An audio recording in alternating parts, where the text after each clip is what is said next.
One of the things that you'll notice that Jesus never did, I'm not kidding, he never did this. He never went about the business of proving God. That's right. He never, like the rest of the Bible, said, okay, let me try to persuade you that God exists. In other words, he was a presuppositionalist.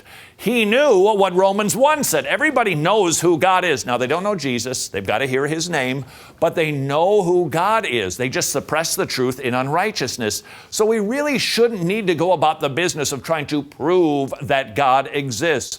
However, if somebody is tender and they genuinely ask, we should be prepared to respond to, hey, you got some proof for God?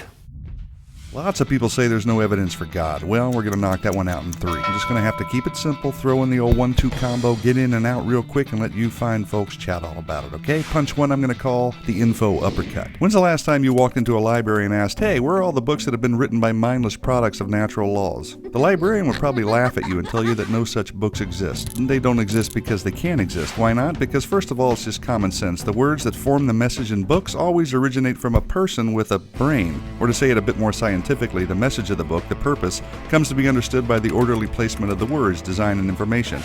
Information. Now, anytime we find info, these basic laws always apply. Number 1, matter doesn't spontaneously produce information. Number 2, only a mental source, intelligence, can generate new creative information. In other words, just like those books that couldn't originate without a mind, neither could life. Why not, you ask? Because we know that DNA contains information. Therefore, the laws of information science apply, which means the information in DNA couldn't have spontaneously generated, and that a mind is behind the information. Period. No exceptions. Look at it this way. The simplest life form we know of is an amoeba, and it contains as much information in its DNA as 1,000 complete sets of Encyclopedia Britannica. So, are we to believe that there's no way a message in a library book could spontaneously generate, but far more complicated messages in DNA that contain 1,000 times more information could have?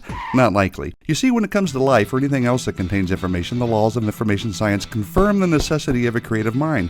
And guess what? In the very first book of the Bible, it just happens to mention that. In the beginning, God created. Bam! Uppercut lands on the chin. And now here comes the indefensible head blow. We'll call this the Nada Big Bang Bing swing, the KO to the claim that there's no evidence of God, the law of causality, left hook of doom. It goes like this. Everything that had a beginning had a cause. The universe had a beginning, therefore the universe had a cause. Now, either something caused the universe to come into existence, or nothing caused it.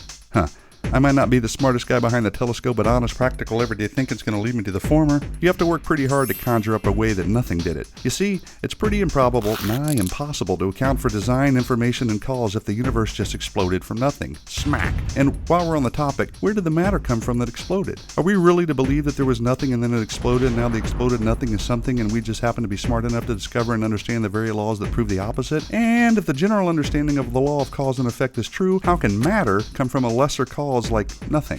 I mean, come on. I don't have a bunch of letters after my name, but even a monkey knows better. And yeah, I snuck in a couple of extra jabs in there, so sue me.